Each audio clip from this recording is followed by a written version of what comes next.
오늘 말씀은 시편 59편입니다. 표제어를 보면 사울이 다윗을 죽이려고 사람을 보내어서 그의 집을 감시하고 있을 때 다윗이 지은 시라고 말합니다.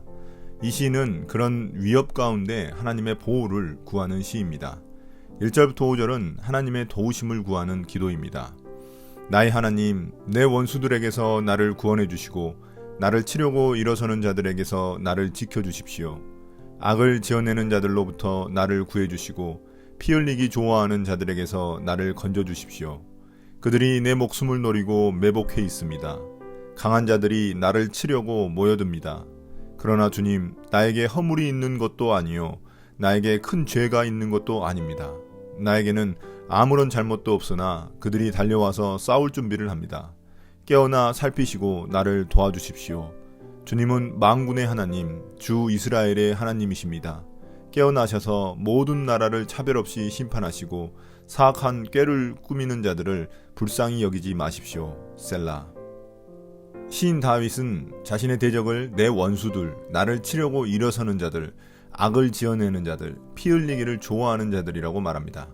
어떤 수단과 방법을 동원해서라도 시인을 제거하려고 하는 자들입니다. 이에 대해 시인은 자신을 구원해달라고 간청합니다.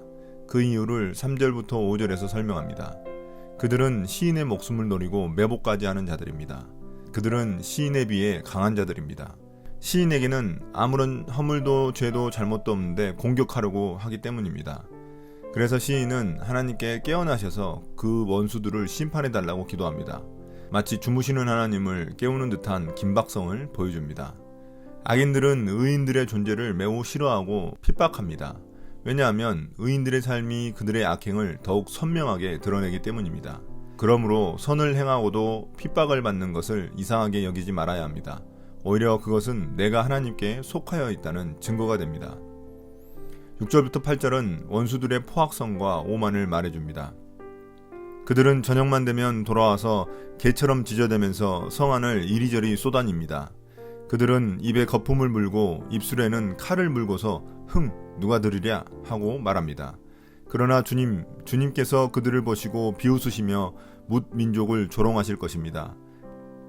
시인은 원수들을 들깨로 비유합니다. 당시에도 들깨들은 여러 성읍에서 골칫거리였습니다. 그들은 그런 들깨처럼 도성의 밤거리를 짖어대면서 돌아다닙니다. 이렇게 어둠은 악인들에게는 무대를 깔아주고 약자의 마음에는 두려움을 줍니다.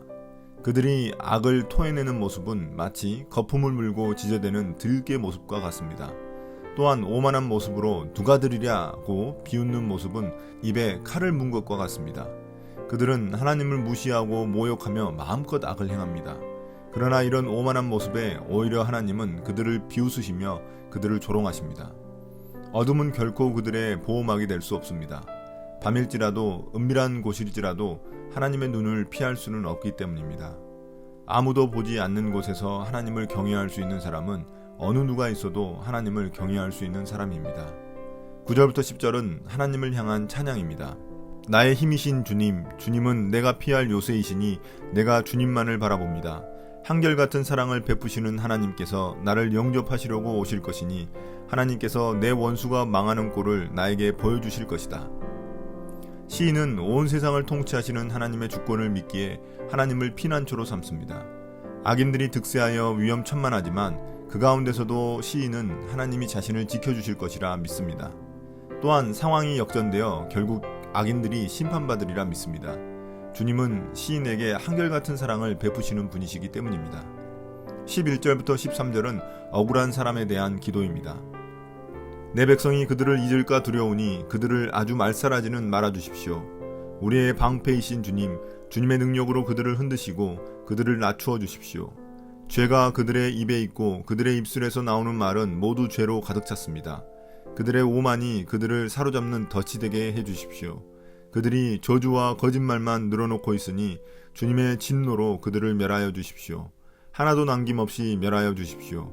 하나님께서 야곱을 다스리고 계심을 땅끝까지 알려주십시오. 셀라. 갑자기 시인은 악인들을 빨리 죽이지는 말아달라고 기도합니다. 원수들의 멸망을 누구보다 바라는 시인이 왜 이렇게 요청하는 것일까요? 그것은 원수들이 자연재해 같은 것으로 너무 즉각적으로 없어지면 다른 사람들에게 경고의 본보기가 될 수 없기 때문입니다. 시인은 원수들이 갑자기 죽어 사라지는 것보다 그들이 자신들의 악행으로 인해 처절하게 무너지는 것을 사람들에게 보여주고 싶은 것입니다. 그래서 하나님이 그들을 뒤흔들고 낮춰주시기를 간구합니다. 또한 시인은 앞서 그들이 뱉은 오만방자한 저주와 거짓말들이 오히려 그들을 사로잡는 덫이 되게 해달라고 기도합니다.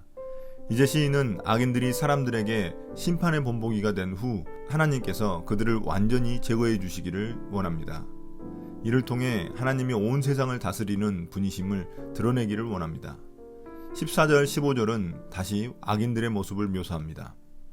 그들은 저녁만 되면 돌아와서 개처럼 짖어대면서 성 안을 이리저리 쏘다닙니다. 그들은 먹을 것을 찾아서 돌아다니다가 배를 채우지 못하면 밤새도록 으르렁거립니다.